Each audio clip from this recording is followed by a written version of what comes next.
Después de 72 horas sin dormir, tu mente deja de ser tuya.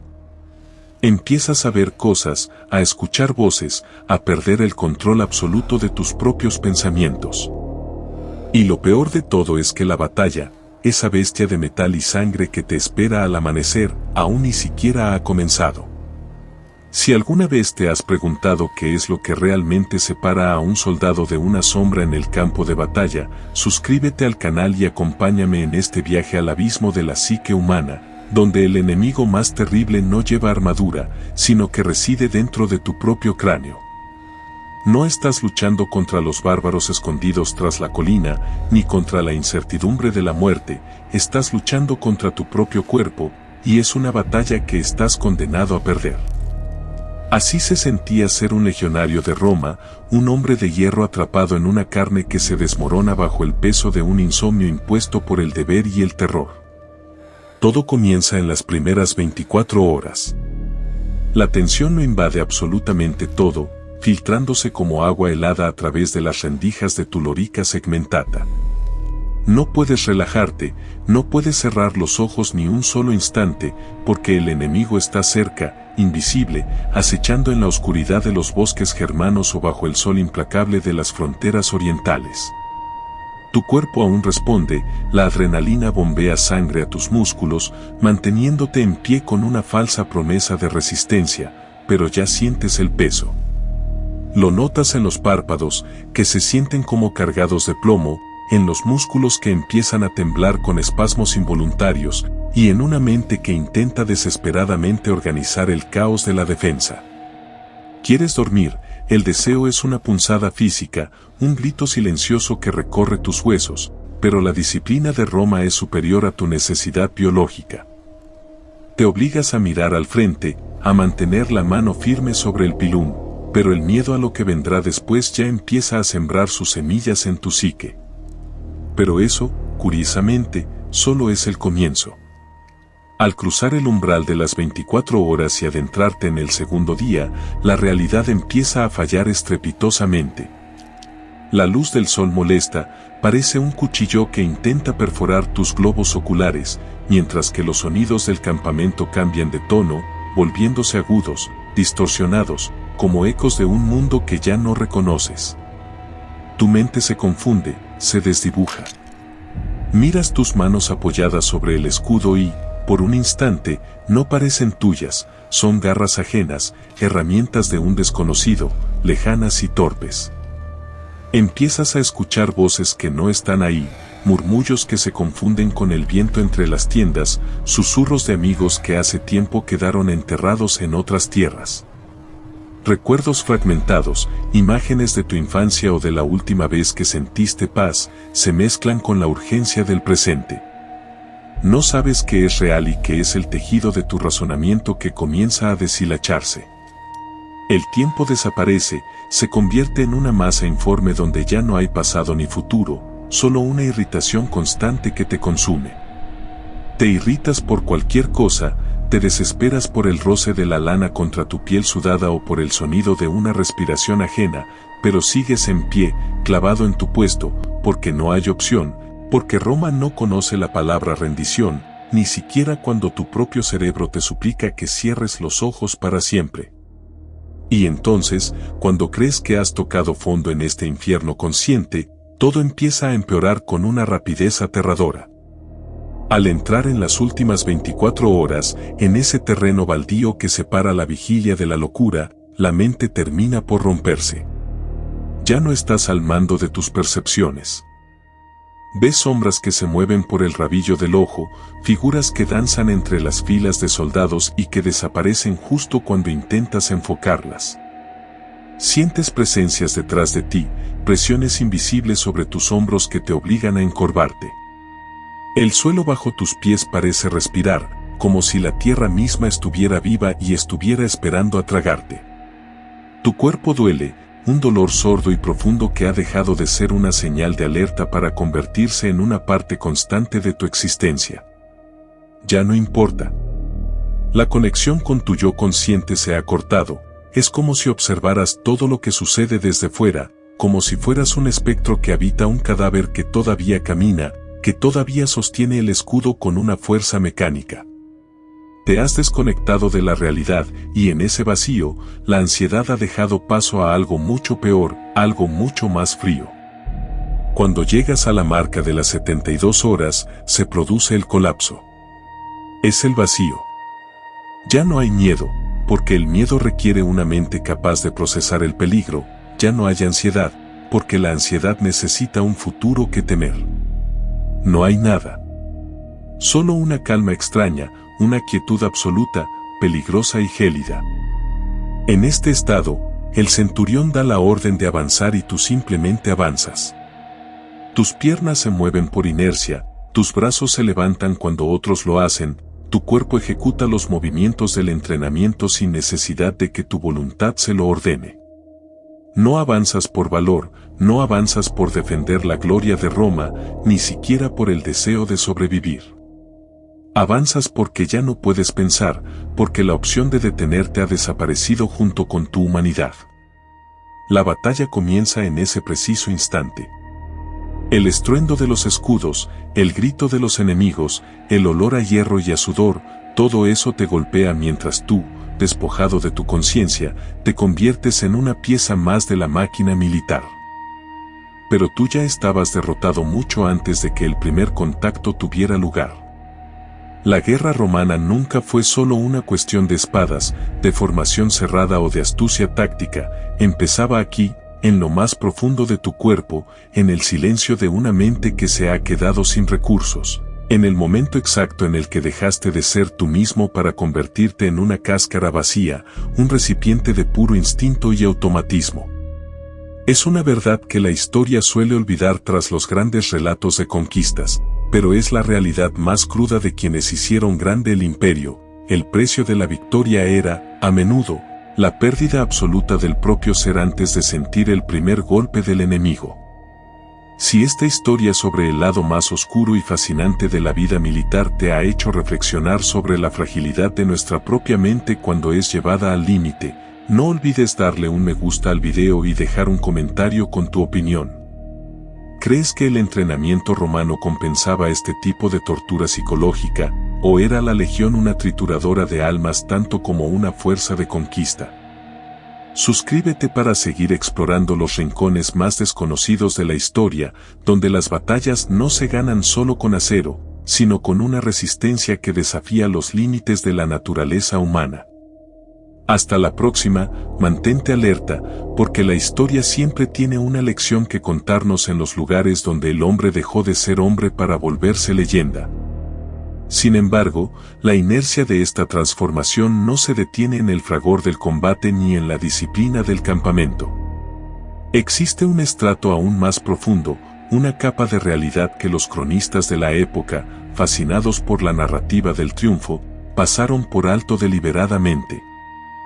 Nos referimos a la soledad del legionario al caer la noche, cuando el silencio vuelve a reclamar su espacio y el automatismo, ese mecanismo de defensa que evitaba la locura en medio de la carnicería, se convierte en un carcelero implacable. Es en ese instante, bajo las mantas de lana áspera y el humo de las hogueras que apenas calientan, cuando la mente, privada de su capacidad de razonar durante el día, empieza a reclamar lo que se le arrebató. Imagínate el entorno. No es el heroico escenario de un cuadro renacentista. Es barro, es el hedor persistente de miles de hombres viviendo en una densidad antinatural, es la sospecha constante de la traición y, sobre todo, es la extrañeza de mirar tus propias manos y no reconocerlas. Durante la jornada, esas manos solo han ejecutado el movimiento preciso del gladius, una coreografía que ha sido grabada en tus músculos mediante miles de repeticiones hasta el agotamiento. Pero al llegar la noche, cuando el automatismo ya no es necesario, surge un vacío, un abismo existencial que ningún manual de táctica militar pudo prever. El soldado romano, ese engranaje perfecto de Roma, se enfrenta a la terrible revelación de que ya no tiene una identidad a la que regresar. Este fenómeno, al que hoy llamaríamos disociación, era el coste oculto de la hegemonía romana. Para conquistar el mundo conocido, Roma no solo necesitaba hombres valientes, necesitaba hombres que fueran capaces de anular su propia empatía. ¿Cómo se logra eso? No es solo mediante el castigo físico. Es un proceso de deshumanización sistemática que comienza con el juramento, el famoso sacramentum, donde el individuo renuncia a su voluntad para subordinarla a la del Estado y de sus superiores. Este juramento no era una formalidad legal, para el legionario, era el momento en que su vida dejaba de pertenecerle. Al aceptar la autoridad absoluta, el soldado se liberaba de la carga más pesada de la existencia humana, la responsabilidad de sus propios actos. Si matas, es porque te lo han ordenado. Si conquistas, es porque Roma lo requiere. Si mueres, es por una causa superior. Esta abdicación de la responsabilidad moral es lo que permite que un ser humano realice actos de una crueldad inimaginable, convirtiendo la guerra en un ejercicio técnico, casi administrativo. Pensemos en la famosa formación en Tortuga, la Testudo. Bajo ese techo de escudos, el soldado no ve el cielo, no ve el sol, no ve a sus camaradas como individuos. Solo ve el borde del escudo de su compañero y el borde del suyo, el metal frío que le separa del mundo exterior. En ese espacio confinado, con el aire viciado y el sonido sordo de los proyectiles enemigos impactando contra el techo, el sentido del tiempo se diluye. Es una metáfora perfecta de la vida en la legión. El soldado vive dentro de una estructura, rodeado de muros, protegido y a la vez aprisionado por la misma disciplina que garantiza su supervivencia. Si alguno de esos engranajes falla, si un solo hombre decide dejar de ser una pieza y vuelve a ser una persona, con sus miedos, sus dudas y su voluntad, toda la formación se quiebra. Por eso, el castigo por indisciplina no era solo una cuestión de orden, era una táctica de supervivencia del grupo. El individuo que se atrevía a cuestionar la máquina era una amenaza mortal para todos. Pero, ¿qué sucede cuando la guerra termina? ¿Qué ocurre con aquel que ha pasado décadas despojándose de su humanidad para servir a la expansión de las fronteras? La historia antigua está llena de figuras que, al retirarse a sus tierras, se encontraron con que no sabían cómo volver a ser ciudadanos. La transición de la espada al arado no era solo un cambio de herramienta, era un intento de recuperar un alma que había sido anestesiada durante años. Muchos no lo lograban. El hombre que se había acostumbrado a la certidumbre de las órdenes, a la claridad del mando y a la simplicidad del enemigo, se perdía en la complejidad de la vida civil. La legión le había enseñado a vivir en blanco y negro, y el resto del mundo era una eterna escala de grises. Esta es quizás la lección más sombría que nos deja la maquinaria romana. El triunfo total de la colectividad sobre el individuo deja cicatrices que el tiempo no alcanza a cerrar. No se trata solo de las heridas físicas, de las cicatrices en la piel o de la falta de un miembro, se trata de una cicatriz en la conciencia, una marca indeleble que nos recuerda que la civilización, tal y como la entendemos, ha sido construida sobre los hombros de hombres que se vieron obligados a renunciar a lo más sagrado que poseían para asegurar la estabilidad de un sistema. Si profundizamos en los textos de los historiadores como Tácito o Flavio Josefo, encontramos destellos de esta lucha interna. A menudo, cuando describen las batallas, se centran en el valor, en la estrategia y en la gloria. Pero si leemos entre líneas, en la descripción de las jornadas de marcha interminables, en el esfuerzo por construir campamentos fortificados cada noche sin importar el agotamiento, percibimos el peso de una existencia que ha sido convertida en puro hábito. El legionario no marchaba con alegría, marchaba con la resignación de aquel que sabe que su único propósito en el cosmos es mover un pie tras otro hasta alcanzar el horizonte que Roma ha marcado como objetivo. La pregunta que debemos hacernos hoy, mientras miramos hacia atrás a través de los siglos, no es si Roma fue grande o si su ejército fue eficaz. Eso es un hecho innegable. La verdadera cuestión es qué significa para el ser humano vivir bajo ese nivel de presión psicológica. ¿Es posible, realmente, separar al hombre de su conciencia sin convertirlo en un monstruo? ¿O acaso la historia de la humanidad es simplemente una sucesión de intentos por transformar a individuos pensantes en herramientas de poder? Al explorar este lado de la Legión, dejamos de ver las estatuas de mármol y los bustos de bronce con la misma admiración ingenua. Nos damos cuenta de que detrás de cada victoria, de cada avenida pavimentada y de cada monumento imponente, hay un ejército de hombres que pasaron su vida en un estado de vigilia suspendida, esperando que el siguiente golpe, el siguiente movimiento o la siguiente orden les dictara su existencia. Y quizás, en el fondo, nosotros no somos tan diferentes. Aunque ya no portemos el lorica segmentata, aunque ya no marchemos bajo el estandarte del águila, nuestras sociedades siguen exigiendo, de maneras más sutiles pero igualmente persistentes, que nos convirtamos en engranajes de un sistema que, a menudo, nos pide que ignoremos nuestra propia naturaleza en favor de una eficiencia que no siempre comprendemos. La historia de la Legión es, en última instancia, un espejo. Nos obliga a cuestionar la fragilidad de nuestra propia identidad cuando nos enfrentamos a fuerzas que buscan moldearnos, ya sea el mercado, la ideología o las presiones sociales. Nos recuerda que la libertad, ese valor que tanto solemos dar por sentado, es una posesión precaria que puede ser erosionada por la necesidad de pertenencia o por el deseo de ser parte de algo más grande, incluso si ese algo exige que dejemos de ser nosotros mismos. Al concluir este recorrido por las sombras del imperio, lo que queda no es la gloria de las conquistas, sino la profunda humanidad de quienes fueron obligados a abandonarla. La próxima vez que escuches hablar de la grandeza de Roma, no pienses solo en las tácticas o en el poderío militar.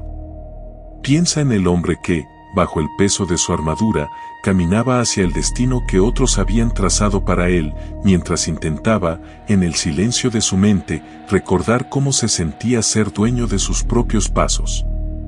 La historia no es solo el relato de lo que conseguimos como especie. Es el registro constante de lo que estamos dispuestos a sacrificar en nombre de lo que creemos necesario. Y en ese sacrificio, en ese acto de entrega total al automatismo, reside tanto nuestra mayor fortaleza como nuestra más grande tragedia. La verdadera lección de la Legión es que, una vez que el hombre se convierte en instrumento, el mundo que construye puede ser eterno, pero él, como individuo, deja de existir mucho antes de que su corazón se detenga. Es una advertencia que resuena a través de los milenios: si no cuidamos nuestra mente, si no protegemos nuestra capacidad de ser nosotros mismos frente a las presiones del entorno, corremos el riesgo de convertirnos en leyendas vacías, en cáscaras de metal que caminaron hacia la victoria sin saber nunca quiénes eran en realidad. Mantén viva tu conciencia, cuestiona el peso de las órdenes que recibes y no olvides nunca que, pase lo que pase, el valor más grande que posees es tu propia voluntad, esa chispa difícil de apagar que, a diferencia de un imperio, es lo único que realmente te pertenece en este mundo. La historia está escrita por aquellos que vencieron, pero la verdad de la experiencia humana reside en aquellos que, aun siendo piezas del sistema, guardaban en el rincón más oculto de su ser la pregunta de quiénes habrían sido si la vida no les hubiera exigido ser soldados.